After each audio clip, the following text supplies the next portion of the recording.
نحمده ونصلی علی رسولہ الکریم اما بعد بسم اللہ الرحمن الرحیم اللہم صلی علی سیدنا محمد وعلی آل سیدنا محمد مبارک وسلم اللہم صلی علی سیدنا محمد وعلی آل سیدنا محمد مبارک وسلم اللہم صلی علی سیدنا محمد وعلی آل سیدنا محمد مبارک وسلم۔ الحمدللہ ہم نے سورہ بقرہ کی آیت نمبر 211 تک کر لیا تھا لاسٹ کلاس میں۔ آج آنورڈز 212 سے سٹارٹ کرتے ہیں۔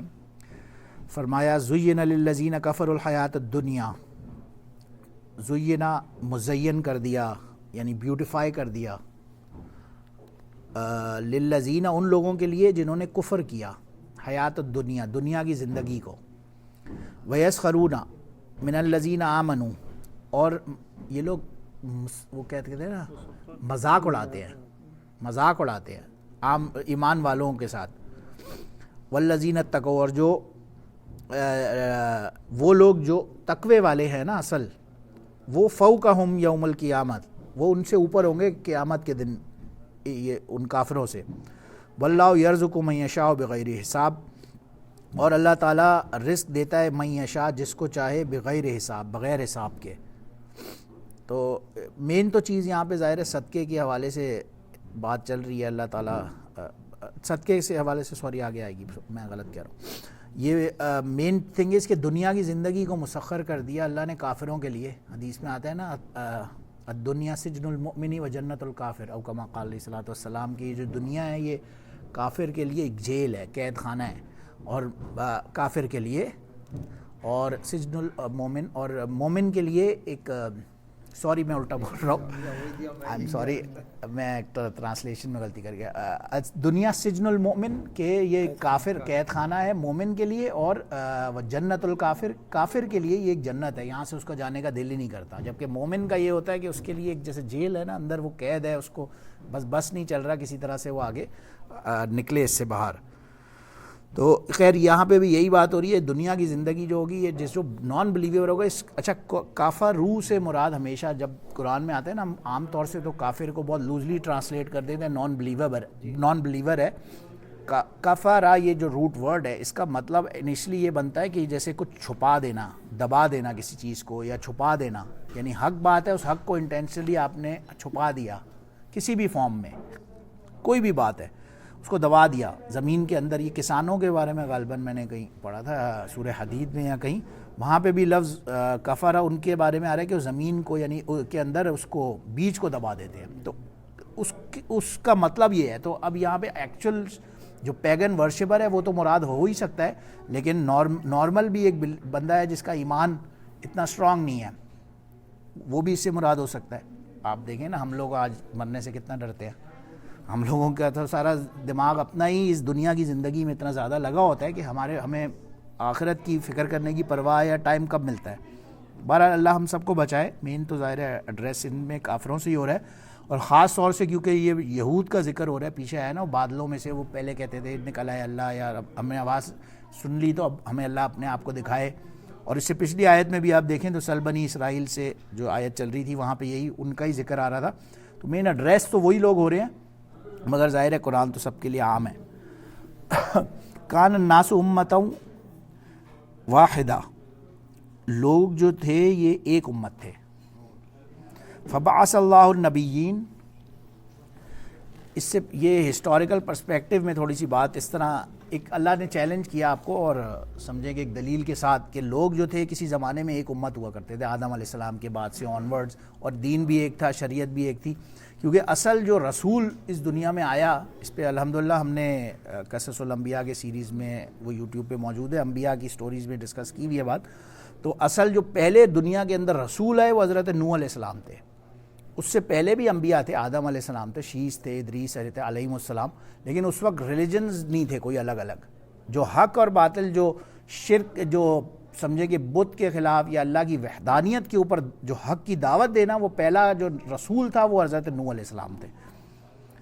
تو اس سے پہلے امت ایک ہی تھی، دیکھیں اس لیے آ رہا ہے کان الناس امۃ واحدہ، امت ایک ہی تھی، لوگ یعنی کہ لوگ جتنے بھی تھے دنیا میں وہ ایک ہی تھے، وہ سب آدم علیہ السلام کی اولاد تھے اور سب انہی میں سے تھے۔ یا اس سے دوسری مراد علماء نے لکھا ہے کہ وہ لوگ بھی ہو سکتے ہیں مراد جو نوح علیہ السلام کی کشتی میں تھے، کیونکہ جب نوح علیہ السلام کا واقعہ پیش آیا تو آتا ہے نا کہ وجعلناہ ذریتہم الباقین، قرآن میں آتا ہے، تو اس سے تفاسیر میں لکھا ہوا ہے بات کہ اب دنیا کے اندر جتنی بھی مین کائنڈ ہے، جتنی بھی مین کائنڈ ہے وہ نوح علیہ السلام کی اولادوں میں سے ہے، کیونکہ اس کے علاوہ سب ختم ہو گیا تھا، یا تو حام یا سام یا یافس، یہ تین ان کے بیٹے تھے، چوتھا تو مر گیا تھا جو کشتی کے جو پہاڑ پہ چڑھ گیا، اس کا واقعہ اپنے مقام پہ آئے گا، لیکن یہ تین تھے، ایک حام، ایک سام، ایک یافس۔ تفسیر جلالین میں یہ بات لکھی ہوئی ہے کہ حام جو تھے انہوں نے ٹریول کیا، مائیگریٹ کیا، یہ سم ویئر جہاں پہ بھی وہ جودی پہاڑ کے اوپر تھے کوکسس کے علاقے میں، لیکن وہ migrated to all the way Sudan, اور جو سام تھے وہ مڈل ایسٹ میں آ گئے، اور جو یافس تھے وہ کوکسس سے ہی ویسٹ کی طرف، یورپ کی طرف پھیلنا شروع ہو گئے۔ تو اگر ریئلسٹکلی بھی آپ سوچیں اگر دماغ میں، تو جو ریسز کو اگر دنیا میں دیکھیں تو تین ہی واضح آپ کو ریسز ملتی ہیں، ایک تو بلیک ریس ملتی ہے، ایک وائٹ ملتی ہے، اور ایک سیمیٹک ریس ملتی ہے، جیسے ہماری طرح کی مڈل والی رنگت جو مڈل ایسٹ میں آ گئے۔ سیمیٹک اسی لیے اینٹی سیمیٹزم کا بھی ورڈ سنا ہے آپ نے، اس کو اینٹی سیمیٹزم کیوں بولتے ہیں معلوم ہے؟ نہیں، سیمیٹ وہ آج کل بڑا کامن ورڈ ہے، وہ اس طرح سے نہیں، ڈزنٹ میٹر، میں تو صرف آپ کو ایک ہسٹوریکل سمجھا رہا ہوں بات، کیونکہ وہ سام تھے نا، نوح علیہ السلام کے بیٹے، ان کا نام تھا سام، ان کی جو اولادیں تھیں ان سب کو سیمیٹک ریس بولتے ہیں، اس میں عرب بھی ہیں، اس میں بنو اسرائیل بھی ہیں، اور بھی مزید لوگ ہوں گے، اوپر گورے لوگ وہاں چلے گئے، اور فائنلی ایک دیکھتے ہیں تو ایک بلیک ریس ملتی ہے جو افریقہ وغیرہ میں۔ واللہ عالم، یہ جو ہم نے پڑھا سب نے وہ اس سے تھوڑا سا میں نے کہا اس پہ بات کر لیں، تو ایک امت تھی نوح علیہ السلام کی اولادوں میں سے، تو وہ بھی یہ ہو سکتا ہے مراد کہ اس سے پہلے جو باقی تھے وہ تو سب ختم ہو گئے تھے، تو پھر ہم اولادیں جو اس وقت موجود ہیں کہیں نہ کہیں وہ نوح علیہ السلام کی اولادوں میں سے ہی ہے، کہیں نہ کہیں جو دنیا میں مین کائنڈ ہے، اس پہ قرآن بھی کہتا ہے، اور میں نے کہیں جتنی اپنی اینڈ پہ ریسرچ کی ہے تو آپ کو سائنس سے بھی یہی پتہ لگتا ہے کہ وہی تین ریسز دنیا میں آباد ہے۔ تو خیر اس پہ زیادہ بات کرنے کا فائدہ بھی نہیں ہے کیونکہ ٹاپک سے ہم ڈیویٹ کر جائیں گے۔ فبعث اللہ النبیین، اچھا ایک ہی امت تھی، اب اللہ نے کیا کیا، ہو سکتا ہے جو بھی مراد ہم لے رہے ہیں وہ ٹائم پیریڈ ہو، بٹ اس کے بعد اللہ نے کیا کیا، ان میں نبیوں کو بھیجا، جو سب سے یعنی امپورٹنٹ کام تھا وہ کرنے کا، اس کے لیے نبیوں کو بھیجا۔ پھر نبیوں کی آپ کو دو کوالٹیز ہیں، اس کو علمی لینگویج میں کہتے ہیں، ایک ہوتا ہے موصوف، ایک اس کی صفت ہوتی ہے، یعنی ایک ناؤن آتا ہے نا، فار ایگزامپل اب یہ ناؤن کو ایکسپلین کرتا ہے کہ ناؤن کرتا کیا ہے، اس کی کوالٹی کو یا اس کی ایڈجیکٹو کہہ لیں جو بھی۔ تو نبیوں کا دو کام تھا، مبشرین اور منذرین، ایک بشارت خوشخبری اور ایک ڈرانا۔ اچھا مبشرین کا مطلب خوشخبری، ہاں، نظرہ ینظرو نون زارہ، یہ جہاں پہ بھی آ رہا ہے اس کا مطلب ہے ڈرانا، لیکن یہ نظرہ وہ ڈرانا ہوتا ہے، ایک ڈرانا وہ خوف والا ڈر بھی ہوتا ہے جس سے بندہ ڈر جاتا ہے، خوف ہوتا ہے، وہ جیسے کوئی شیر آ گیا تو وہ خوف ہوتا ہے، یا کہیں آندھی آ گئی، طوفان آ گیا، جی کچھ بھی آ گیا تو وہ خوف ہے۔ یہ نظرہ کا مطلب جو سلائٹلی ڈیفر کرتا ہے وہ یہ ہوتا ہے کہ یہ وہ ڈرانے والا ہوتا ہے جو ایکچولی آپ کا ویل وشر ہوتا ہے، آپ کا فائدہ دینے والا ہوتا ہے بندہ، وہ ڈرانے والا۔ ہاں، ابا نے خود ڈرا ہے تو ابا بھی منذر ہیں، ڈرانے والے ہیں، لیکن ابا وہ ڈرانے والے ہیں جو آپ کے فائدے کے لیے، آپ کو خیر کے ڈرانے والے ہیں۔ تو اسی لیے انبیاء کے ساتھ آئے ایک مبشرین، وہ آپ کو خوشخبری بھی دینے والے ہیں اور ڈرانے بھی والے، مطلب یہ ہے کہ آپ کو آپ کے اپنے بھلے کے لیے ڈرانے والے ہیں کہ آخرت میں جو کچھ آنے والا ہے اس سے بچ جاؤ بھی۔ اچھا سوال ہے، یہ فبعث جو ہے، جی فا جو ہے یہ کس لیے ہے؟ فا، چلے بتاتا ہوں، فا اور وا میں سلائٹلی ڈفرینس ہوتا ہے۔ فا کو کہتے ہیں تاکید مع الوصل، میننگ کیا ہوا اس کا بات کا کہ یہ کام ہوا اس کے بعد یہ کام ہوا۔ واؤ جب آتا ہے نا قرآن میں، واؤ کا مطلب ہوتا ہے اینڈ، یعنی اور فا جب آتا ہے یہ آپ کو چیز کا آرڈر بتاتا ہے۔ جیسے میں کہتا ہوں، سوری آپ کا نام کیا تھا؟ منور، میں کہتا ہوں منور آیا پھر راشد آیا، ٹھیک ہے، تو آپ کو کلیئرلی پتہ لگا کہ منور آیا اور پھر راشد آیا۔ لیکن اگر میں کہہ رہا ہوں منور اور راشد آئے، کون پہلے آیا کون بعد میں آیا آپ کو یہ نہیں پتا، تو واؤ لگ رہا ہے اور دس اینڈ دیٹ۔ لیکن میں نے کہا کہ یہ پہلے آئے اور وہ بعد میں آئے نا، تو میں فا لگاؤں گا، جال منور فا راشد، جال منور فا راشد بولوں گا تو پہلے منور آیا پھر راشد آیا، سمجھ رہے ہیں، اس لیے فا آیا۔ اب آپ کو میننگ اور کلیئر ہوگا، اب پڑھیں دوبارہ سے. کان الناس امۃ واحدہ, ایک امت تھی. فبعث اللہ, پھر اللہ نے اس کے بعد نبیوں کو بھیجا. سمجھے بات کو؟ اگر یہاں واو ہوتا, واو بھی پڑھنے کے اعتبار سے تو صحیح ہوتا, لیکن آپ کو یہ تو نہیں پتہ لگ رہا کہ نبی پہلے آئے یا یہ امت پہلے تھی. قرآن میں یعنی کوئی الفابیٹ ایسا نہیں ہوگا جو بغیر کسی میننگ کے ہوگا. تو پہلے کان الناس امۃ واحدہ, تو اس کا کیا مطلب ہوگا کہ پہلے امت آئی؟ پہلے نہیں, امت نہیں آئی, لوگ ایک امت تھے.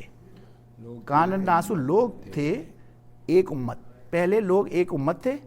پھر بعث النبیین, نبی آئے اور وہ ڈرانے والے بھی تھے اور خوشخبری دینے والے بھی تھے. مطلب موسیٰ کی قوم الگ ہو گئی, عیسیٰ کی الگ ہو گئی, تو اسی طرح سے ڈویژن کی بات ہو رہی ہے. نہیں, یہ ڈویژن پہلے ایک قوم تھی, پہلے تو وہ تو نوح علیہ السلام کی بات ہو رہی ہے نا, سامنے نوح علیہ السلام کی بات ہو رہی ہے. یہ ہم نے اسی لیے دو آپ کو پرسپیکٹو بیان کیے ابھی, کہ یا تو یہ مراد ہے کہ آدم علیہ السلام کے ٹائم پہ تمام ایک ہی لوگ, جتنے بھی لوگ تھے وہ ایک ہی امت تھے, یعنی کہ ایک ہی قوم تھے. یا دوسری صورت یہ ہے کہ نوح علیہ السلام کے بعد بھی جتنے لوگ دنیا میں تھے وہ وہی تھے جو ان کی قوم, ان کی کشتی میں بچے تھے, تو وہ بھی ایک قوم تھے. یہ دو صورتیں مراد ہو سکتی ہیں اس سے. I hope that answers your question. وَأَنزَلَ مَعَهُمُ الْكِتَابَ.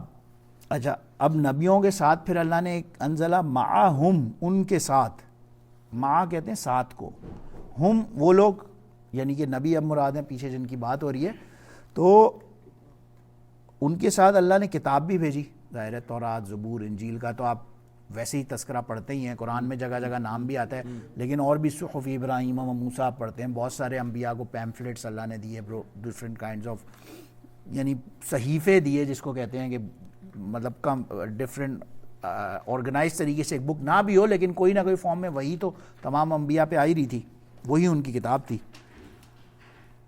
بالحق یعنی کہ حق کے ساتھ, سچائی والی کتاب ان کو دی. اور وہ کس لیے دی؟ اب دیکھیں جو لام آ رہے ہیں نا, اس کو کہتے ہیں تاکہ لیحکم بین الناس فی ما اختلفوا فیہ. جی راشد بھائی آپ کریں گے ترجمہ؟ میں نے لام کا کر دیا ہے. یحکم بین الناس فی ما اختلفوا, یہ جو حکم اللہ نے دیا ہے لوگوں کے لیے, بین الناس کو دیکھیں, درمیان, لوگوں کے درمیان, یعنی کہ یہ یحکم یعنی فیصلہ کر دے لوگوں کے درمیان. سمجھے؟ یحکم کا مطلب ہے کہ عدل قائم کر دے, فیصلہ کر دے, یا حکم جاری کر دے یا صادر کر دے لوگوں کے درمیان, فی ما, اس میں جس میں فی اختلافو فی, جس میں وہ اختلاف کر رہے ہیں نا, کنفیوژنز ہیں بہت سارے لوگ. جیسے ابھی ہمیں یہ فرما رہے تھے کہ وہ بچہ ہے وہ ایکسپلور کر رہا ہے ڈفرینٹ ریلیجنز, یہ اسلام کو, یہ ہندوازم کو, اس کو, تو وہ اختلاف ہے نا, کنفیوژن ہے. وہ ایک بندہ کچھ کہہ رہا ہے, دوسرا کچھ کہہ رہا ہے. یا ہم ابھی پہلے ڈیسائیڈ کر رہے تھے, ڈسکس کر رہے تھے کلاس سے پہلے, کہ ود ان اسلام بھی پھر ڈفرینٹ ڈویژنز ہیں, کوئی کچھ کہہ رہا ہے, کوئی, تو کنفیوژنز کہیں نہیں ہے. کتاب آپ کے سامنے ہے, اس کے اندر ہر چیز کا آنسر ہے. وَنَزَّلْنَا عَلَيْكَ الْكِتَابَ تِبْيَانًا لِكُلِّ شَيْءٍ هُدًى وَرَحْمَةً وَبُشْرَىٰ لِلْمُسْلِمِينَ. اس کتاب کے اندر ہر چیز کا آنسر موجود ہے. آپ کو ٹیکنیکلی اسپیکنگ کسی دوسری چیز کی ضرورت نہیں ہے گائیڈنس یا ہدایت کے لیے. اس کے اندر اللہ نے خود کہا کہ جب ہر چیز کا جواب ہے تو کیسے ہو سکتا ہے کہ آپ کوئی مسئلہ پیش آئے اور اس کا جواب نہ ہو؟ ہاں یہ ہو سکتا ہے کہ وہ آپ کو نہ ملے یا مجھے نہ ملے. مثال ایسے دیکھیں کہ یہ ہم یہاں مسجد میں بیٹھے ہیں, اگر اندھیرا گھپ ہے, آپ کو کچھ نظر نہیں آ رہا, آپ دروازے سے انٹر ہوتے ہیں, آپ کو معلوم ہے یہاں کرسیاں ہیں, کارپیٹ ہے, کچھ نظر نہیں آ رہا, اندھیرا گھپ ہے, آپ ایک لائٹ سوئچ آن کرتے ہیں, اب آپ کو سب نظر آنا شروع ہو جاتا ہے. تو بڑے جو فقہا کا کام ہی ہوتا ہے, وہ قرآن کے اندر سے اس مسئلے کا ایک سمجھیں گے, وہ لائٹ بلب آن کر دیتے ہیں, ایک دم سے آپ کو وہی مسئلہ وہاں نظر آنا شروع ہو جاتا ہے. تو بہرحال اسی لیے کتاب جو ہے یہ فیصلہ کر دے گی رائٹ اور رانگ ہے کیا, اصل فیصلہ یہ کتاب کرنے والی ہے. اس میں ایک کوشچن کہ وہ جو سنت اور جو انہوں نے سیپریٹ کر دیا, یہ اس کو کس طرح, کس کو, قرآن اور سنت جو ہے نا, کہ جیسے سنت ملی مطلب ایک یہ بھی دیکھیں وہ بات ڈیویٹ کر جائے گی, ایسا کچھ نہیں ہے. قرآن سنت دیکھیں یہ جو ٹرمینالوجیز ہیں, یہ قرآن ہے, یہ سنت ہے. سنت کس کو کہتے ہیں؟ ایک پاتھ کو, وے کو. تو آپ جب سنت اللہ لا تبدیل لخلق اللہ, کہیں لفظ آتا ہے سنت اللہ, اللہ کے لیے بھی تو لفظ کو سنت یوز ہوتا ہے نا, تو اللہ کی بھی تو ایک سنت ہے. تو پھر آپ کون سی سنت کی بات کر رہے ہیں؟ تو وہ کنفیوژن کہیں نہیں ہے. یہ تو فقہا نے خالی ہماری آسانی کے لیے ایک چیز بیان کر دی کہ یار یہ فرض ہے, یہ سنت ہے, یا یہ نفل ہے. یہ دس از اونلی فار آر آسانی. ورنہ آپ جب حدیث کو پڑھیں گے، ابھی آگے صدقے کا ذکر آ رہا ہے، اس آیت میں بھی اختلاف ہے فقہا کا کہ وہ زکوٰۃ مراد ہے یا نفلی صدقہ مراد ہے، اس پہ آتا ہوں. تو یہ فقہا نے ہماری آسانی کے لیے ٹرمینالوجیز دی ہیں کہ آپ اس کو پڑھیں اور ٹھیک ہے یار یہ فرض ہے یہ سنت ہے. کیونکہ ہر بندے کے پاس تو اتنا ٹائم نہیں ہے نا کہ وہ پہلے پورا قرآن پڑھے، کیونکہ اس میں بھی ابن حجر عسقلانی رحمہ اللہ اور جو علامہ سیوطی رحمہ اللہ اور جو بڑے بڑے اکابر گزرے ہیں ہمارے ہزاروں سال سے، ان کے اپنے انہوں نے اس کی ایکسپلینیشنز دی ہیں کہ قرآن کے اندر سے کوئی مسئلہ بیان کرنے کے لیے آپ کو ایٹ لیسٹ ایک حضرات کچھ فرماتے ہیں 14 ڈفرینٹ علوم ہیں جن کو حاصل کرنا پہلے ضروری ہے. اس کے اندر تفسیر، حدیث، فقہ، فصاحت، بلاغت، منطق، صرف، نحو ایٹسیٹرا. تو یہ سارے 14 علوم پڑھنے کے بعد بندہ اس قابل ہوتا ہے کہ وہ قرآن میں سے مسئلہ نکالنے کے قابل، اور بعض کے نزدیک 17 ڈفرینٹ علوم. تو وہ والا مسئلہ ایکچولی ایگزسٹ نہیں کرتا کہ یہ تو فقہا نے ہماری آسانی کے لیے بنایا. اب آپ حدیث کو کھولیں گے بخاری شریف کو 9800 کتنی روایات ہیں، آپ خود اگر مسئلہ نکالے بیٹھیں گے تو ایک ہی مسئلے میں کنفیوز ہو سکتا ہے عام آدمی میری طرح کا. لیکن فقہا ہوتے ہیں بڑے، ان کا لیول ہوتا ہے، وہ اس میں سے آنسر صحیح نکالتے ہیں اور پھر ہمیں پلیٹ میں رکھ کے آسانی سے دے دیتے ہیں یار یہ فرض ہے، اس کو تو چھوڑ ہی نہیں سکتے، یہ سنت ہے اچھا ہے پڑھنا، اور یہ نفل ہے یار پڑھ لو تو اور اچھا ہے، نہیں پڑھو تو بھی کوئی پکڑ نہیں ہوگی. طور پہ ڈرا دیا 14 علوم چاہیے پہلے وہ مسئلہ بیان کرنے کے لیے، مسئلے کو بیان کرنے کے لیے. میں نے کہا کہ مسئلے کو بیان کرنے کے لیے، یعنی ویسے تو technically speaking I don't think کہ ہمیں کوئی بھی مسئلے کو بیان کرنے کے لیے نئے کسی بھی علم کی ضرورت ہے، کیونکہ ابھی ہماری کلاس سے پہلے یہی بات ہو رہی تھی. آپ ہدایہ کھولیں یا بڑی بڑی جو کتابیں کھولیں جو 1000 سال پہلے کی لکھی گئی ہیں، ان میں ہر مسئلے کا جواب لکھا ہوا ہے آلریڈی. تو آپ وہیں سے پڑھ لیں بجائے اس کے کہ شروع سے سٹارٹ کریں تو اس کا فائدہ نہیں ہے. اینی ویز اچھا، لیحکم بین الناس فی مختلف فی، جو یہ اس میں کتاب جو ہے یہ اس میں فیصلہ کر دے گی جس میں لوگ اختلاف کریں. مختلف فیہ الا الذین، اور نہیں اختلاف کرتا فیہ اس میں مگر الا مگر الذین اوتوہ من بعد ما جاءتہم البینات بغیا، کہ اوتوہ اس کو دے دیا گیا اس کے بعد بھی کہ ما جاءتہم البینات، اس کے پاس واضح چیز آ گئی تھی لیکن بغیاً یعنی کہ بغاوت، ایک اس کے سرکشی ہے، اس کی اپنی خالی ایگو ہے یا جو بھی پرابلم ہے اس کو اپنی کہ وہ اس کا انکار کر رہا ہے.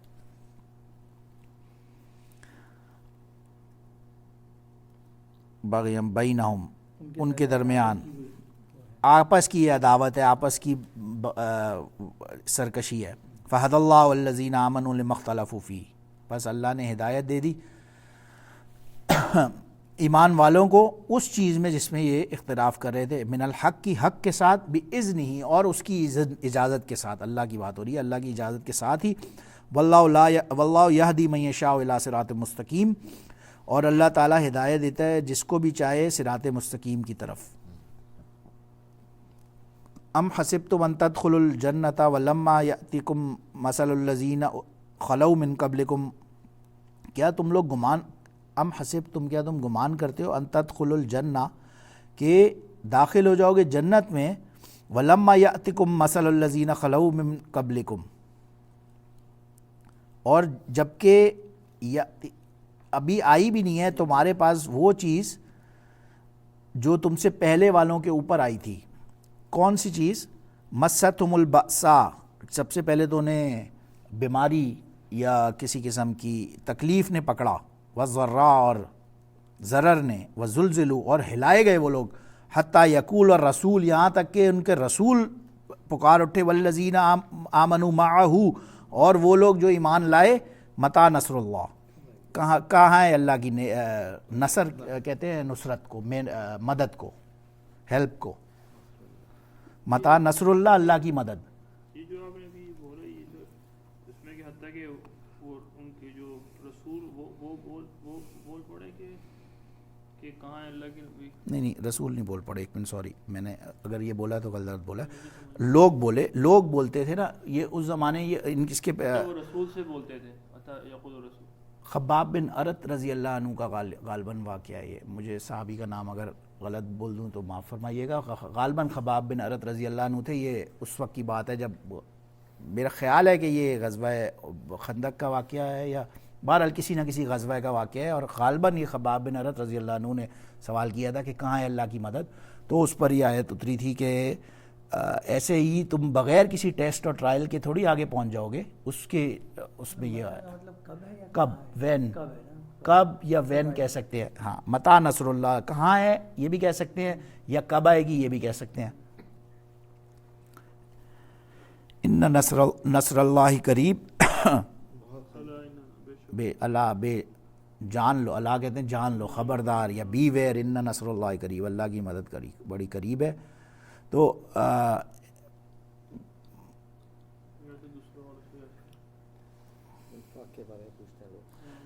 چلیں وہاں پہ ایک منٹ رکیے گا.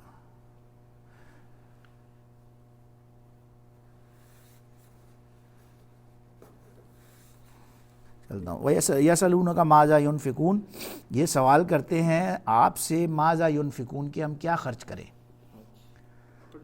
خرچ کے بارے میں سوال ہو رہا ہے کہ ہم کہاں پہ ڈونیشن کہاں کریں, خرچ کہاں کریں اپنا مال.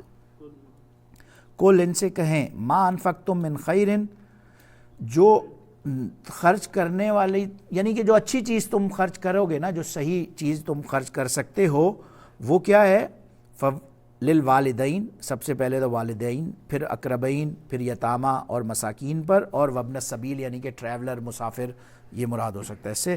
وما تفعلوا من خیر فإن اللہ بہ علیم, اور نہیں کرتے تم کوئی بھی اچھائی لیکن اللہ تعالیٰ اس پر علیم ہوتا ہے یعنی کہ جاننے والا ہوتا ہے. اب جیسے یہ اس کے اندر بھی علماء نے ڈیفرنٹ لکھا, بعض نے اس پہ اوپینین کچھ فقہاء کا تھا کہ یہ زکوٰۃ سے متعلق بات ہو رہی ہے, سم تھاٹ آف دس کہ نہیں یہ نفلی صدقے کی بات ہو رہی ہے. بہرحال لیکن ظاہر ہے ان سب کے اوپر خرچ کرنا بہت افضل ہے, یہ اللہ تعالیٰ نے آپ کو بتانا چاہا. ہاں نہیں دے سکتے, وہی میں آپ کو یہی کہہ رہا ہوں کہ میں نے کہا کہ بعض کچھ فقہاء کے نزدیک انہوں نے کہا کہ یہ اس سے یہ مراد زکوٰۃ کی ہے, لیکن میجورٹی جو کنسنسس اوپینین تھا وہ یہ نہیں ہے کہ یہ اسی وجہ سے جو آپ نے بتایا والدین کو تو زکوٰۃ نہیں لگتی کیونکہ والدین کا تو ویسے ہی وراثت میں باپ کا اور ماں کا تو حصہ ہوتا ہے, جس کا بھی حصہ ہوتا ہے اس کو زکوٰۃ اسی لیے نہیں لگتی, اولاد کو بھی نہیں لگ سکتی. جن آپ کے رشتوں میں وراثت میں حصہ ہوتا ہے ان کو نہیں لگتی, یہ مطلب ہوتا ہے.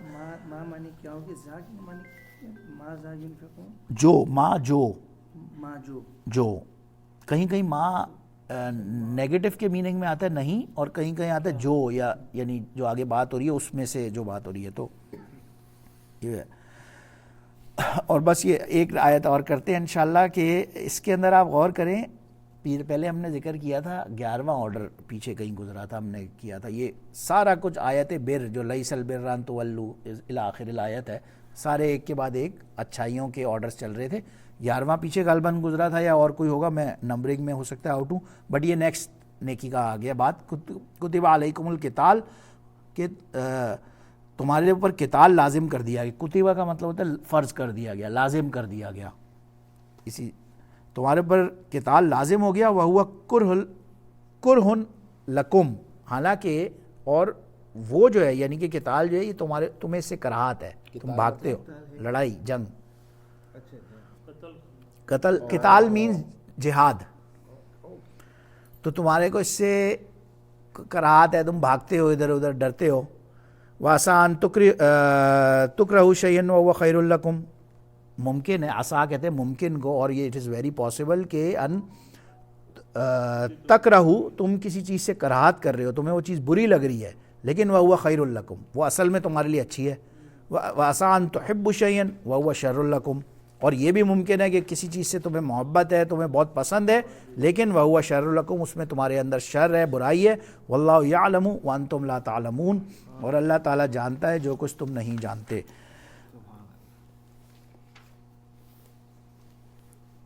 بہرحال یہ نفقے سے یہ جو ایک ڈاٹ کوئی امپورٹنٹ بات نہیں رہ گئی. آئی تھنک یہاں تک کوئی سوال ہو تو کر سکتے ہیں.